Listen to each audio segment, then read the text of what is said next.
Hey, Westside Christian family, Pastor Doug here. If I could just add to this past Sunday's message, live as children of light, I would add a little bit more about feelings. You know, we started out with feelings, we kind of ended with feelings. It was an oddly constructed message. I don't know if you saw that, but the main idea was really at the beginning and at the end. In the middle was merely exposition to try to get us to a resolution at the end. So it was a very different structure than what I'm used to. But we did start with feelings and we ended with feelings, and I didn't mention a whole lot about them, but do want to mention a little bit here if I can. First thing I would say is that feelings are neither right or wrong. They just are. I'm not sure that we understand that in the church. The church I was raised in believed that feelings were wrong. Most feelings were wrong, that you didn't want to be honest with God if you had any kind of negative feelings. The Bible college I went to tried to eliminate all emotion whatsoever. The New Testament professor defined faith as acceptance of testimony.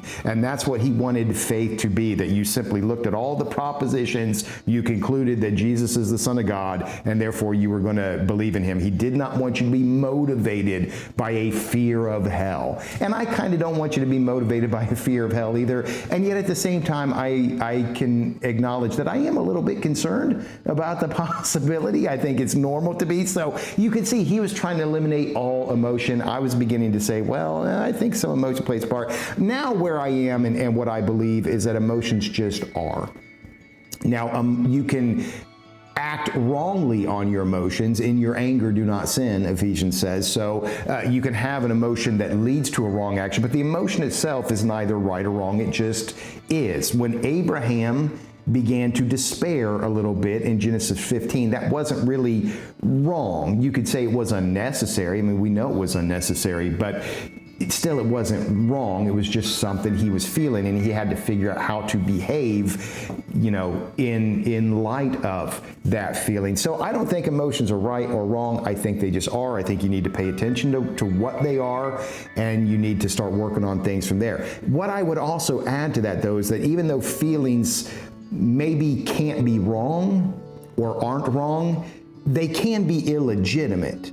You can feel a certain thing, whether right or whether it's a good feeling, positive feeling, or a bad feeling, a negative feeling, you can feel that based on legitimate reasons, but you can also feel that because of illegitimate reasons. That's what we see with Elijah. Elijah and Abraham, I picked those two stories intentionally. You know, the one just showed that the passage of time was wearing down on him, but the other showed a person who was feeling something illegitimately. He had an illegitimate basis. Hey, if I call down fire from heaven, that's going to change, this silver bullet is going to make everything right. So he had an illegitimate understanding there. And then he had an illegitimate reaction. Most people were concluding, yeah, Yahweh is God. It was just Jezebel that didn't give in. So really, he wasn't looking at things right. So you can be feeling negative feelings for illegitimate reasons. And that's why you want to investigate. You want to say, why do I feel this? I didn't get to say this in the sermon, but this is what I would have said. Part of the feelings that I and a lot of pastors have in ministry, part of the negative feelings we experience is because we were not trained to want to be fruitful, which is what I talked about in the message, that this is my goal now. I want to be fruitful. We were trained to try to be famous. By the time that I got to Bible college, you now had celebrity pastors and mega churches. And the goal was no longer be faithful to Jesus and over time produce fruit for him, which is how it's described in the scripture. The goal was you need to become famous. You need to be a mega church pastor. Well, if that's your goal and you're not getting it, what do you think is going to happen?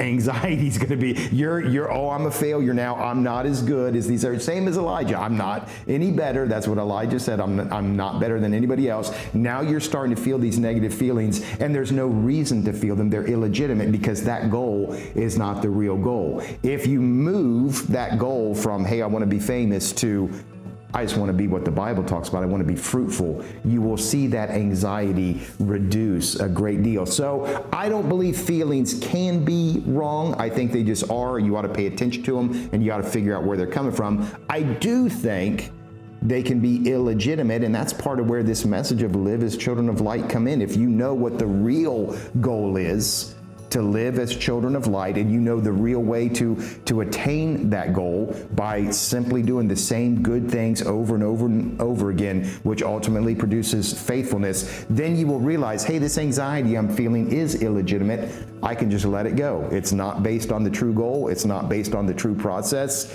so I can release myself from it. Those are some other thoughts I had as I was thinking about feelings and faithfulness and fruitfulness and all of that wrapped under this command of live as children of light. Hope it's beneficial to you. Thank you for spending some time with me. Look forward to seeing you again very soon.